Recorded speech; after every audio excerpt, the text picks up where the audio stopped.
Kembali lagi pada perkuliahan kita untuk hari ini mengenai merancang dan mengelola saluran pemasaran terintegrasi. Oke. Pentingnya saluran pemasaran. Tujuan dari saluran pemasaran sendiri itu adalah yang pertama agar tercapainya tujuan dalam penciptaan nilai atau value. Nah, maka dibutuhkan pengantaran nilai yang harus berhasil. Jadi misalkan kita ingin ada added value dari sebuah produk, salah satunya seperti ini contohnya. Kalau kita ke hotel, berarti kan kita butuh tempat istirahat. Nah, tapi di dalam hotel tersebut ada added value-nya, yaitu misalkan kita sudah memesan kamar di situ, kita mendapatkan mungkin free pijat, free penggunaan gym, itu kan juga adalah sebuah added value atau penciptaan tambahan dari nilai. Nah, maka pemasar perlu memperhatikan segmentasi pelanggan dan mempelajari keseluruhan rantai atau supply chain. Supply chain ini ada di manajemen operasional yang menghubungkan baik dari bahan mentah, komponen yang akan dibutuhkan oleh sebuah produk dan barang manufaktur menuju ke segmen pelanggan yang berbeda-beda. Lalu berikutnya ada definisi saluran pemasaran.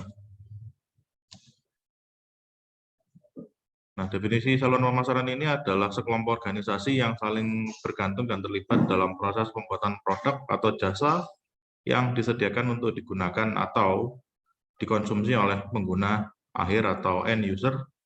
Nah, perantaranya ada 3, yaitu yang pertama dari pedagang, ada agen, ada fasilitator. Pedagang itu bisa dari pedagang grosir ataupun eceran, sedangkan untuk agen itu ada broker, perwakilan produsen atau agen penjualan. Lalu fasilitator sendiri itu adalah perusahaan transportasi atau ekspedisi, gudang independen, bisa bank, ada agen periklanan juga yang membantu dalam proses distribusi. Oke. Berikut dapat kita lihat ada sistem saluran pemasaran di mana ada 2, yaitu penggunaan dalam kategori rendah dan kategori tinggi. Di mana kategori rendah di sini ada strategi dorong dari produsen melalui perantara distribusi lalu menuju ke konsumen. Tetapi ketika kita masuk dalam loyalitas merek dalam satu kategori tinggi, maka yang terjadi adalah strategi tarik, di mana produsen nantinya akan langsung biasanya ke end user atau konsumen. Nah, dari konsumen ini nanti melalui perantara atau distributornya tadi kembali kepada produsen. Jadi di sini adalah konsumen itu lebih loyal terhadap suatu merek.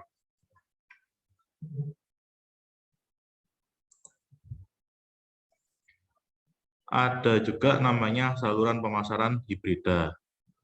Nah, pada saluran pemasaran hibrida ini ada 2 contoh yang saya berikan, yaitu merek Dell sama merek HP, dua-duanya adalah merek laptop atau merek PC. Untuk Dell sendiri adalah menjual produknya itu langsung konsumen melalui, kalau di luar negeri itu melalui by phone, melalui internet, bukan melalui retailer. Jadi pelanggan juga dapat merancang sendiri rancangan laptop atau PC yang diinginkan. Lalu untuk HP sendiri adalah menggunakan tenaga penjual untuk menjual ke pelanggan besar, melaksanakan pemasaran melalui telepon. Ukuran pelanggannya itu ada dari menengah. Lalu untuk pelanggan kecilnya mengirimkan surat, lalu menggunakan pengecer untuk pelanggan yang lebih kecil, dan untuk yang barang-barang khusus atau barang-barang yang limited edition itu mereka menggunakan internet. Oke. Di sini pelanggan mengharapkan integrasi saluran yang ditentukan karakternya oleh beberapa fitur. Ada 3, yaitu kemampuan untuk memesan produk secara online dan memilihnya di lokasi eceran yang nyaman. Kalau misalkan yang seperti kita ketahui sekarang itu, kita bisa atau aplikasi dari Bayu, punyanya Telkomsel. Kita bisa memesan produknya, bayarnya bisa itu dari Indomaret, lalu pengambilannya di mana? Bisa di Indomaret yang dekat dengan rumah kita sendiri. Lalu berikutnya ada kemampuan untuk mengembalikan produk yang dipesan secara online ke toko pengecer terdekat. Jadi misalkan si Bayu tadi ini nomornya ada kesalahan, nah itu kita dapat mengembalikan produknya itu ke Telkomsel secara langsung melalui toko pengecernya tadi atau Indomaret tadi. Nah, berikutnya juga Bayu memberikan hak untuk menerima tawaran diskon dan promosi berdasarkan total pembelian online dan offline. Kalau seperti mungkin ada beberapa dari kalian yang menggunakan produk dari Bayu di situ, kalau misalkan yang saya tahu kemarin waktu di bulan suci Ramadan kemarin ada promo-promo tertentu yang mendapatkan kuota lebih besar dengan harga yang lebih murah daripada biasanya. Oke, nah saluran ini juga fungsinya adalah untuk memahami kebutuhan pelanggan. Konsumen itu memilih saluran yang mereka sukai berdasarkan beberapa faktor, yaitu ada dari price, produk, sama kenyamanan dari salurannya tadi untuk distribusinya, sama purpose-nya mereka belanja. Karena masing-masing individu itu kan tujuan belanjanya itu pasti berbeda. Nah, di sini kita bisa bagi menjadi 4 kategori pembeli, yaitu yang pertama adalah pembeli atau pembelanja berdasarkan kebiasaan. Ini biasanya kita kalau memang butuhnya bahan pokok, itu kita berarti kan jadi kebiasaan. Pencari kesepakatan bernilai tinggi. Nilai tinggi di sini tergantung persepsi masing-masing ya. Baik itu ada added value-nya mungkin, atau biasanya juga bisa harganya yang lebih murah. Nah, berikutnya ada pembelanja atau pembeli yang mencintai atau suka dengan keragaman. Jadi dia mereknya itu tidak terlalu merek minded gitu. Jadi dia mau A, mau B, mau C, mereknya ya dibeli semuanya. Dan yang keempat adalah pembelanja dengan keterlibatan tinggi. Nah, di sini adalah si konsumen itu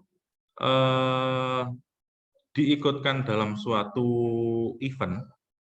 Nah, si pembeli itu akan langsung disuruh untuk mencoba produknya sendiri. Biasanya rata-rata mungkin ada di mal-mal itu ya, yang sales-sales itu yang permisi Bapak atau Ibu boleh minta waktunya sebentar dan seterusnya.